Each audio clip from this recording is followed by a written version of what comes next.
আজকে আমাদের আলজুবিরা হসপিটালে ভোরবেলা একটা বাবু হয়েছে আলহামদুলিল্লাহ। বাবুর ওজন 2.5 কেজি, ছেলে বাবু হয়েছে। 2026 সালে শুধু ছেলে বাবু হয়েছে একটার পর একটা, মানে হয়েই যাচ্ছে। ছেলে বাবুর সংখ্যা এখন কিন্তু বেশি মেয়ে বাবুর থেকে। আল্লাহর রহমতে বাবু খুবই ভালো আছে। বাবুর ওজন 2.5 কেজি। বাবুর মার হচ্ছে 39 সপ্তাহ চলছিল, উনি অনেক আগে থেকে দেখাচ্ছিল আলহামদুলিল্লাহ।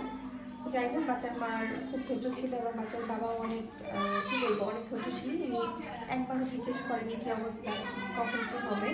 আসলে ওনাদের পূর্ণ আস্থা ছিল আমাদের উপরে এবং আল্লাহর উপরে ভরসা ছিল।